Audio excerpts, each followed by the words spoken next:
The Royal Ocean Racing Club, after consulting with various meteorological experts, has amended the course for the 2024 RORC transatlantic race. The requirement to leave the Canary Islands to port has been removed. Race director Steve Cole commented, "Now we are only 48 hours away from the start of the race. It has become apparent that the established course will send the very diverse fleet into two unusually deep depressions, with the possibilities of winds exceeding 40 knots, and a potential wave height of 8 meters.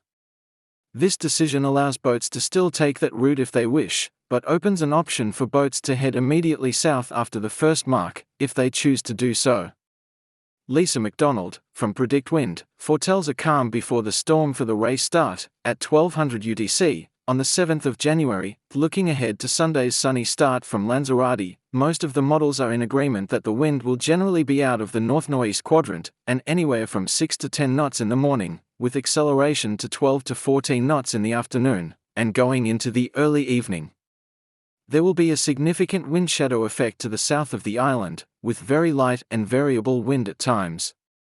The faster boats may be able to get away before the weather grids show that wind will decrease considerably on Monday, and large areas of light and variable winds will start to appear to the west, due to the unstable air mass and series of low-pressure systems to the north.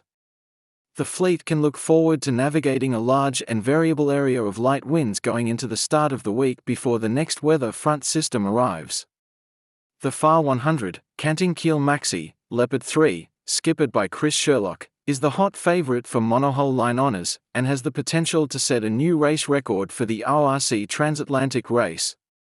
Leopard 3's navigator, Will Best, commented that sea state for a northerly route will be the deciding factor for Leopard 3's trajectory across the 3,000-mile course. Predictions of a wave height in excess of 8 meters on the northerly route will massively affect the speed of Leopard 3, but it is not just the wave height, but the wave direction that will decide Leopard's strategy for the race. The low-pressure systems from the north are expected to introduce a cross-current that may create a messy sea state for the 2024 race.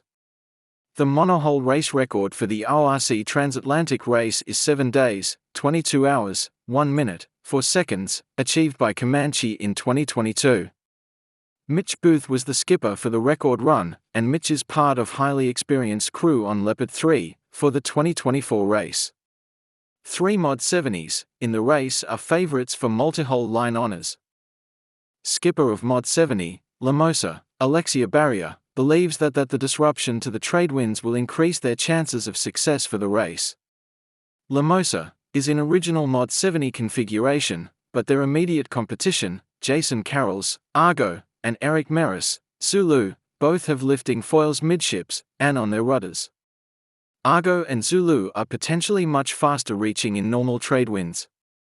"It's a very complex weather system. We have a lot of things still to be decided," commented Lamosa's Alexia Barrier. "There will be a lot of transition for us, but as we are not the king of the class, I think we have more chance to be at the front because there will be many big choices to be made." The northerly route is looking very dangerous for the Mod 70s with waves predicted over 8 meters.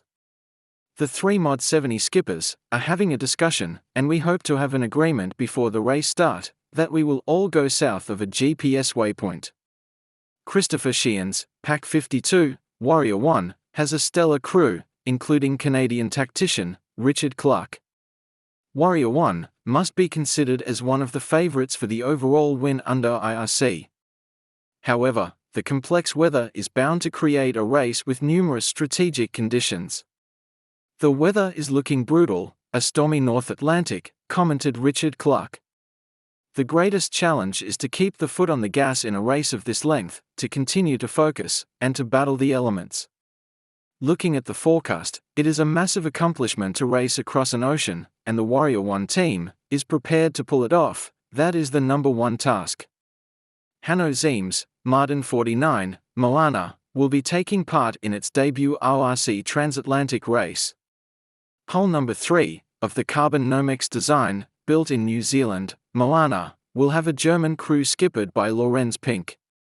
"We are really focused on preparing Moana in the days before the start, making sure the boat and the crew are ready for the race. We are monitoring weather updates which will be used to decide our route, especially if we will go north or south, commented Hanno Ziem. This will be our first ocean race, and after Moana, we'll race in the Nelson's Cup Series and the RORC Caribbean 600, but our adventure starts with the RORC Transatlantic Race. Gavin Howe's Sunfast 3600 Tigris, racing two-handed with Maggie Adamson, is exceptionally well maintained and has successfully finished the last two editions of the 7-star Round Britain and Ireland race. Gavin sees the weather forecast as quite challenging, but the double-handed team are determined to finish the race. Tigris is the smallest and lowest IRC-rated boat in fleet, and it's very important that we don't sail too many extra miles seeking different weather scenarios, commented Gavin Howe. Obviously the weather is moving all the time, and we're reviewing every update. At the moment we're looking at initially a route close to the Rum line, and then managing the low-pressure systems as they come through. We don't want to be going upwind in 35 knots, because to succeed in the race we need to cross that finish line. Our route will be a compromise between the fastest theoretical route, while avoiding the worst of the weather. Also with a little bit of personal comfort in mind, as well speed.